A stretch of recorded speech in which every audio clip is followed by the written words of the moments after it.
Hello my dudes, welcome to the channel. This is Kadima bringing you the first build video for Black Myth Wukong. In this case I'm going to showcase how your build should look like in the first 15 to 20 levels of the game. I am in the secret area of chapter 1. I'm not going to spoil anything, but you'll recognize this area once you get here. There's a few pieces of equipment around and a nice couple of loot boxes that you can open, but let's take a look at the build.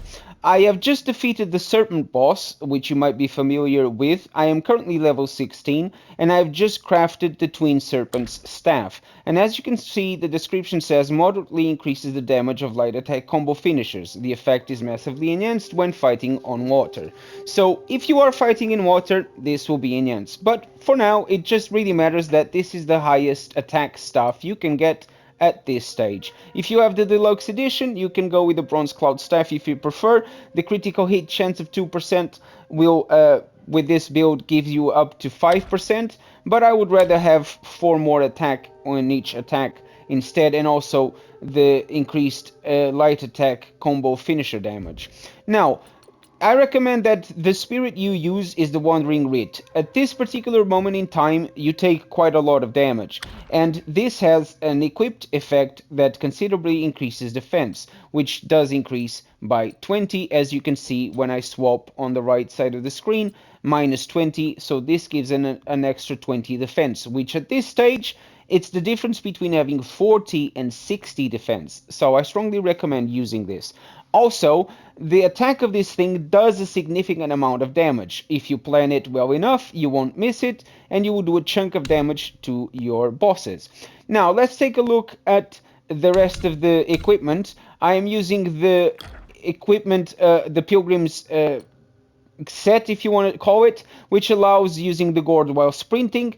With 2 pieces, it moderately increases sprint speed, and with 4 pieces, when sprinting, each second moderately increases attack. This effect can stack up to 10 times and will cease upon stopping.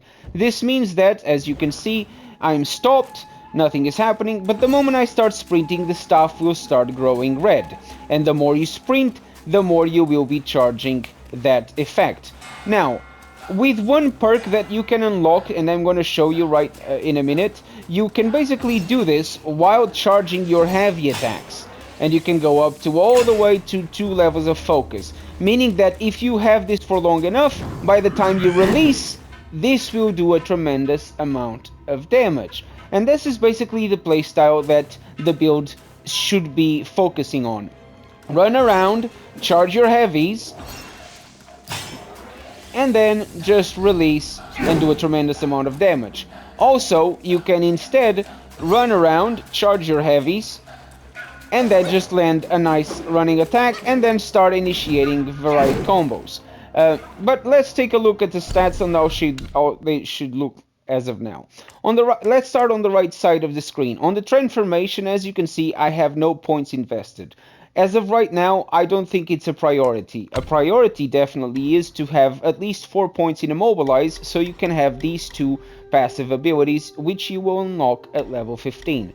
Now this one will allow a moderate increase of damage dealt to immobilized enemies, which is also nice to have, and this means that you can hit immobilized enemies with light attacks, extending the duration of the next immobilization inflicted upon them. So if you immobilize an enemy, you hit them 10 times when you get the enhanced effect, and this will extend the next immobilization that you do on them.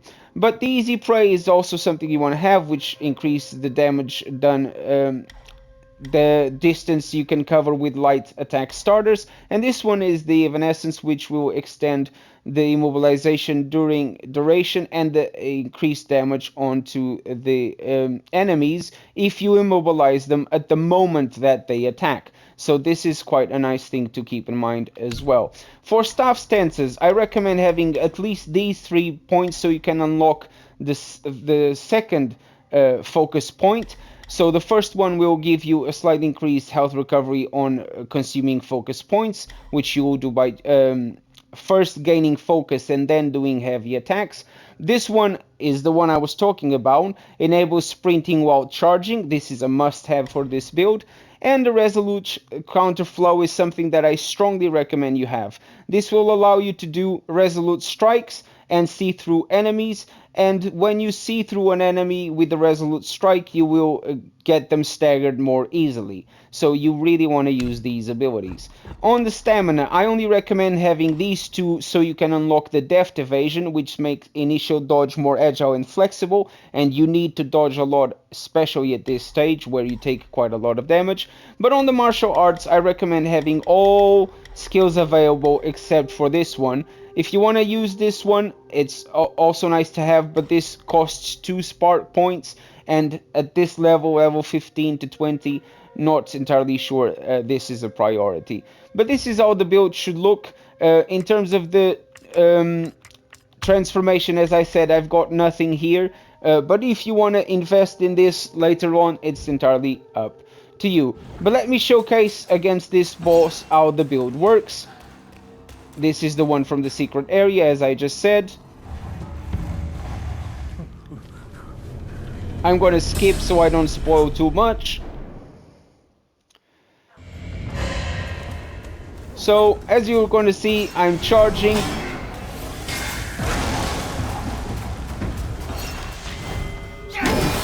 And as you saw, it only did a tiny bit of damage. But I'm not worried because my priority right now is to set him on fire.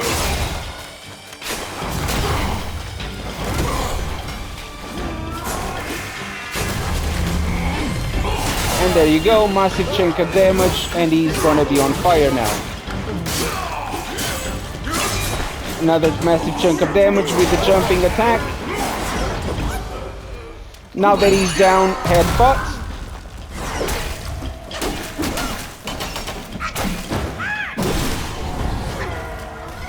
Now he's going to charge his HP by consuming the spirit, so we have to make sure we kill them as much as possible.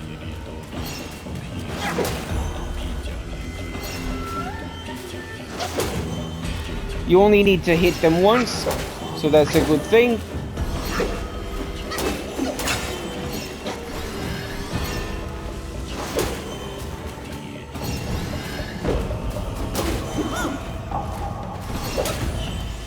Try to eliminate as much as possible so he doesn't get much HP back.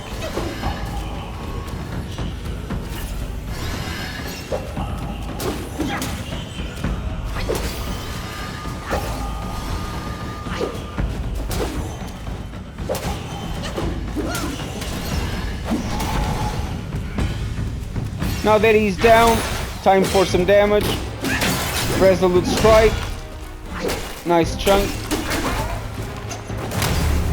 I actually got hit there when I shouldn't have.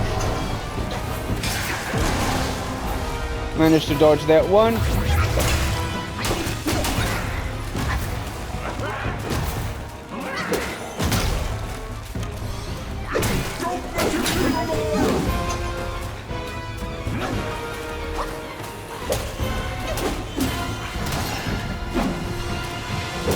You can just dodge them, but I rather feel my focus as much as possible for this section.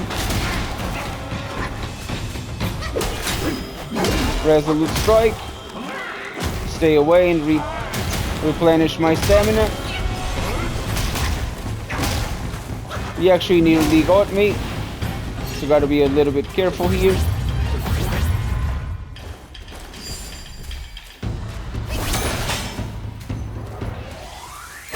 Fully charged R2 to do a nice chunk of damage.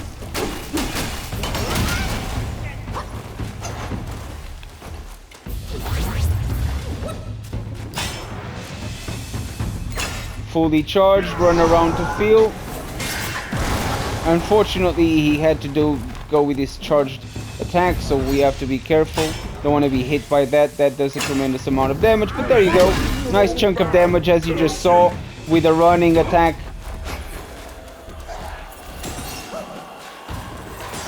Just avoid these guys by running around. It's quite easy. And then, boom, and he's dead. As you can see, that massive chunk of damage that I just did with using the build as it's meant to be used, it's quite easy to use this setup, guys. In any case, This is pretty much how your build should look like, what your playstyle should look like in the initial stages of the game.